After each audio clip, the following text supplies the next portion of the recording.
2024 വക്കിലെത്തി നിൽക്കുകയാണ്. അപ്പോൾ നമുക്ക് അടുത്ത വർഷത്തേക്ക് ഒരു റെസൊല്യൂഷൻ എടുക്കാം.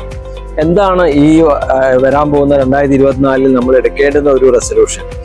ജീവിതശൈലി രോഗങ്ങളായ ക്യാൻസറും ഹാർട്ട് അറ്റാക്കും നമുക്കൊരു പരിധി വരെ തടയാം നമ്മൾ ഫിസിക്കലി ആക്റ്റീവായിട്ട് ഇരിക്കുകയാണ്. അപ്പം ഇന്നിപ്പോൾ ഫിസിക്കൽ ആക്ടിവിറ്റി കുറയുന്നതിനുള്ള ഒരു പ്രധാന കാരണം എന്ന് പറയുന്നത് നമ്മൾ ഈ മൊബൈലിൽ തന്നെ നോക്കിയിരിക്കുന്നു, അല്ലെങ്കിൽ ഇതുപോലെയുള്ള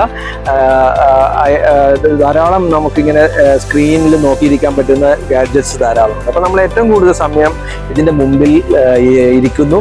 അതുവഴി നമുക്ക് ചലനങ്ങളൊന്നും നമ്മുടെ ശരീരത്തിന് വരുന്നില്ല.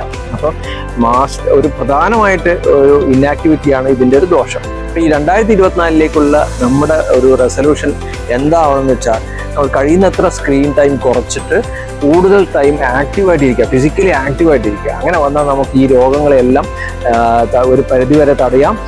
അപ്പം നിങ്ങൾക്ക് എല്ലാവർക്കും നല്ല ഒരു 2024 ആശംസിക്കുന്നു. ഓർക്കുക, സ്ക്രീൻ ടൈം കഴിയുന്നത്ര കുറക്കുക.